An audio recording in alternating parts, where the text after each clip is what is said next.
So, Aliens. We all know it, we've all seen it, and we all absolutely love it. But did you guys know that it actually went through at least one or two different script drafts, and there were things that were going to feature that got scrapped? Well, one of them is the topic of this review. So before we get onto the figure, I will show you what it looks like mints in the packaging, so you can clearly see what it would be like if you were buying it back when it came out. Here you go. The Albino Drone. Or Albino Drone. However the hell you pronounce it. So now that that is out of the way, we will take a look at its one accessory, which bloody hell. Basically, instead of having the traditional pharyngeal jaw, this creature has something different. Yeah. It has this, which is long, it is pink, it is wrinkly. You know what? I'm just going to let Gordon Ramsay say what this looks like. Slightly phallic in terms of, looks like the bison's penis. Yep. And to make it even worse, it has a bendy wire. Yeah, that's... H.R. Geiger would absolutely love this. Either way, we will get on to the actual figure itself, which is the Albino or Albino Warrior. I'm not honestly sure how to pronounce that. Now, a fun fact about this that I did research is that this was going to feature in Aliens. This was the scrapped part of the script. These were going to feature, they were scrapped. But the Aliens novelization by Alan Dean Foster does still have these, so these technically can be canon. We never got an official design for the Albino, or Albino, so Neca kind of had to make it up, and I think they've done a very nice job. The entire figure is moulded in pink plastic, and has a very heavy white dry brush, and I do like it a lot. You know, we can see when we open the mouth, there is no pharyngeal jaw in there. That piece is gone because we have the... Yeah. And you can see there's two little barbs on the end, and they just peg right into there. And I do display it with this on the shelf because it is quite... Even though it does look really, really phallic, it is actually kind of menacing to see this long thingamajig coming out of its mouth. I'm not going to lie. That's not exactly something I would want approaching me, really. Not just because of how it looks, especially with the end looking like female anatomy there, which is also shared with the face figure. But the fact that it's big and it's long, and yeah, it's just a good job it wouldn't have a blade on the end or a mouth like the others do. Otherwise, this would be a very, very long pharyngeal jaw. It is still technically a pharyngeal jaw, but it's more of a pharyngeal appendage now. I will remove it so we can take a closer look. You can see that we do have, again, pink with some nice white dry brushing on the neck there. The teeth, again, are painted silver, and they're slightly flat here at the front for the jaw, which makes sense. The shoulders are done nicely. Again, it's all that same stuff. You get a lot of nice sculpt. It is, you know, what we've seen before, technically. You get the diaphragm piece right here, which mine is slightly discoloured. I don't know why. It's not really that big of a deal to me, to be honest. You get these nice pieces right here, which again, all this nice membrane ribbing and whatnot, and the pipework, all a nice, beautiful mechanical detail. We'll go down to the legs, and it's more or less the same thing. You know, very white, with the pink recesses in there. And then we come to the feet, which are mostly pink and kind of make me think of an ape, because apes usually do have, you know, their body is all covered in fur, and then their feet are bare, mostly. And this makes you think of that because the feet are a different colour to the body. If we come to the arms here, you can see we've got the nice detail. I'll discuss that when we get to articulation, that big cut there. The arms look nice, they do look good. The fingers as well, the two-fingered, technically two-paired fingered, because it looks like two connected together. Either way, it does look good. We flip it around to the other side, and it does look nice. We get this nice blade here as well, which mine's a little bit warped here. You can sort of see it's a bit warped there. Just something that happens. You can see the other hand is done very similar. We turn it to the back. Just zoom out here.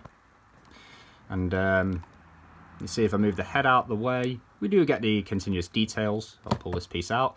It's pink back there, which is a little odd, rather than it being fully painted.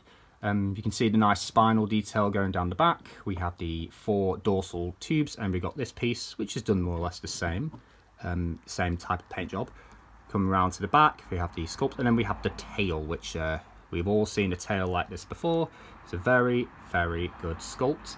It's got all the nice ribbing and vertebrae on the top.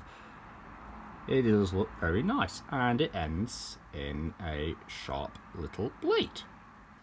Now, this being an older figure, it has, fun enough, more or less the same articulation as the Ultimate Warrior body type, but there are some things that are different.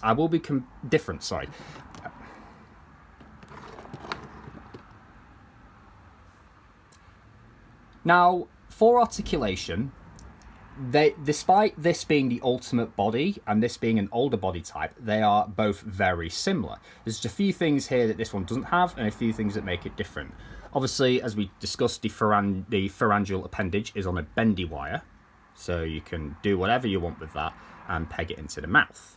Now, the jaw, as we discussed, is on a hinge. My camera's not focusing. And it goes down that far, which is good. You get a decent amount of range, especially to put that attachment in. The head is on a ball peg, so you can get it to look down that much. If you remove this piece, you can get it to look up that much. You can also have it lean side to side, not very easily, but you can rotate it as well. Though do keep in mind these tubes here will restrict some movement, and the shape of the neck as well. Now the shoulders are on the standard joint. They're on a pin and socket with a disc hinge, so you can rotate them all the way around. You can swing them out to the side. Not quite 90. This one's still a little stiff, but that's pretty decent. Now what's a bit odd is this figure doesn't have it. You can see there is a cut right there. This one doesn't have this, but this has a bicep cut, which is a bit strange because the elbow is a double disc hinge and it pegs into the forearm and the body, so you can bend it back all the way, but then you can rotate it, so the bicep swivel isn't really needed. It's a bit strange. The wrists do hinge up and down on the same type of joint and they rotate, but sadly this one does not have finger articulation, whereas this one does have finger articulation. Like I said, this is a slightly older body type. Now the diaphragm joint, despite mine being stupidly loose, I'm going to have to get some nail polish in there, it does crunch forward an okay amount. It does arch back, not really that much. It leans a little bit and it rotates. It's very, very floppy. It crunches forward an okay amount, which is something. Now the legs are on that old style of joint, which is a brittler system, but this one's actually pretty durable, surprisingly. So they can kick forwards about that far. I wouldn't force them any more than this, or you will break them. They kick back that far. They can kick out to the side. You can sort of see the very thin discs in there, and they rotate as well. Now the knees are double jointed, but as you can see, whereas this one has, you know, this system here to look very flush and smooth, this one does not. This has the standard joints, the traditional double jointed knee. So it bends like that for your 90, and you can bend it further back. Again, it does work the same as this one. I'll just get this one with its knee bent. I'll do this leg.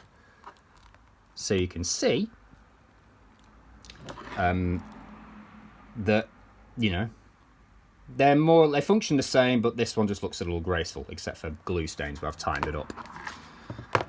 Now the feet are on the same ball joints, and this one's actually got pretty decent range in it, surprisingly, for a ball jointy ankle. Not real, okay, yeah, it's just a little tight. It goes up and down okay, it rotates, but it pivots pretty nicely. Then we get the toe hinge, which is all the way back here for some reason. It's a very bizarre toe hinge, because if you look at the ultimate body, you can see that they put the toe much closer to where it should be, rather than right at the back. A bit of a bizarre choice, really. It's the same with the other one, and of course you can hinge them down as well if you want. It is a very strange, thing to do, to put the joints all the way back here. Very weird. Still, I appreciate the toe hinge. And then the tail is on the bendy wire, which is a little stiff. The vinyl on these older tails was stiff. However, it does not have the stupid rotation that this one has, which is good because it means it's not going to break. And if it does come off, you can very easily just glue it where it pegs in. So, and that's actually the tightest I've ever coiled the tail. That looks a bit like a pig. Still, tail, again, those telltale holes right there. And you can very clearly see them on the bright coloured plastic as well, which is pretty neat.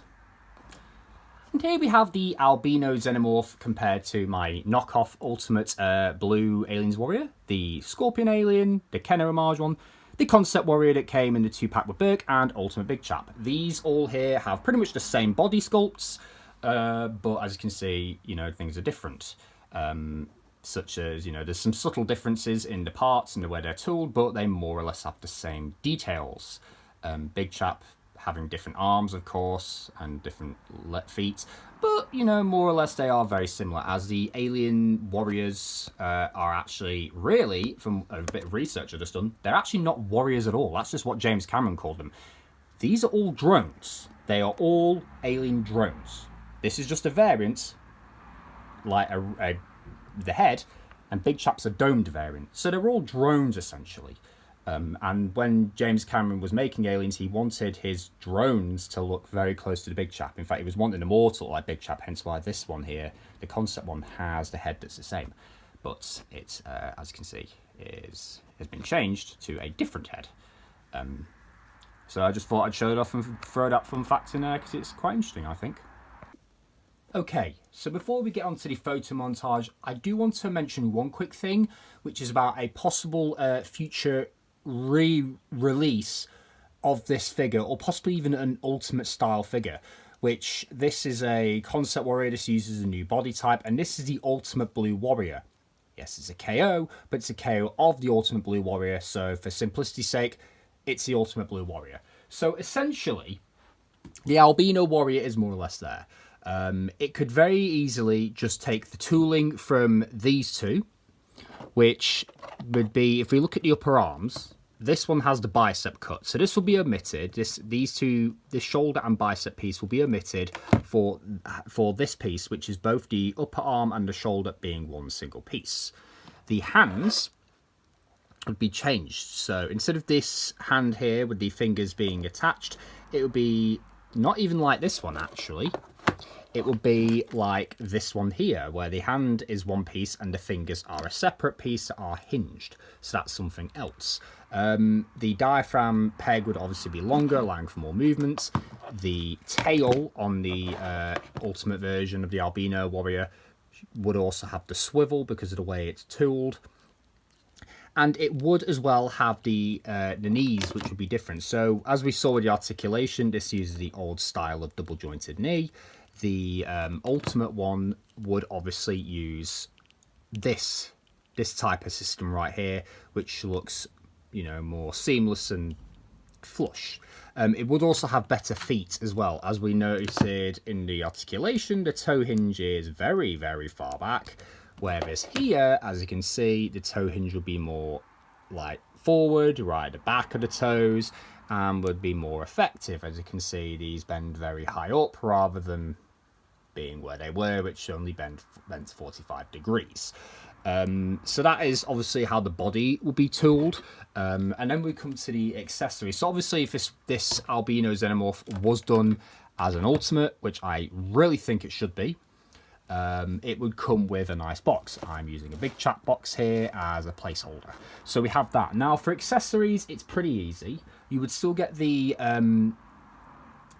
pharyngeal appendage, which, came with this version. You still get that. But just like the Ultimate Aliens Warrior, either the blue version or the brown version, you would also get the egg, the open egg, and I think as well a face hugger included would be good. and of course a chestburster, but the chestburster being differently painted, being painted to be an albino or albino chestburster, I think that'll be good and it'll be unique to this creature. So that's just my idea for a ultimate style albino warrior. It'll basically just be this on the new body type, with the face looking a chestburster, the egg, the jaw, and of course the box.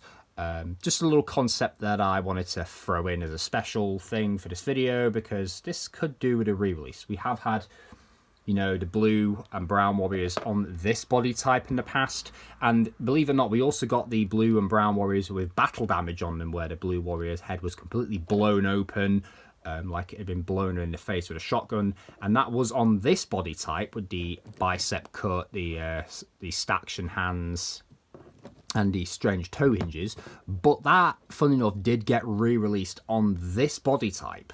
It was not packaged as an ultimate figure, but it did come on this body type, which was good. So I do believe there is potential for this to be a re-release, but I would like this to be released as an ultimate. I think it would be fantastic to give it, you know, essentially these as well as this. So I just wanted to throw that in there just as a little extra thing.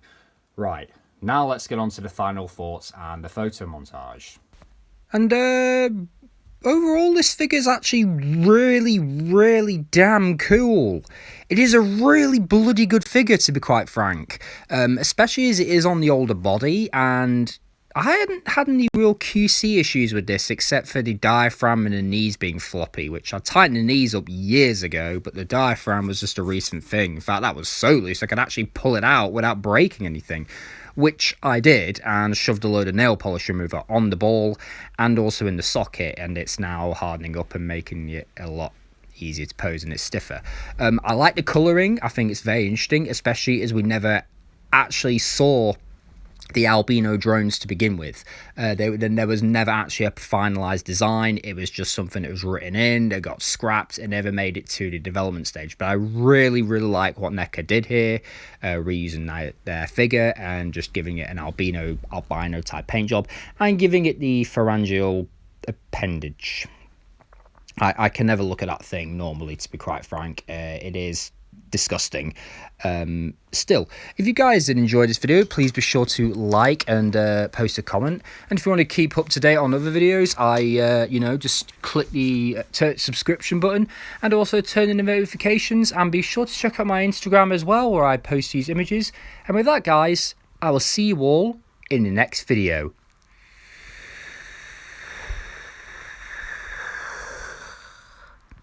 And now for a cheeky little bonus clip, because I'm very immature, I have no filter, and I cannot resist.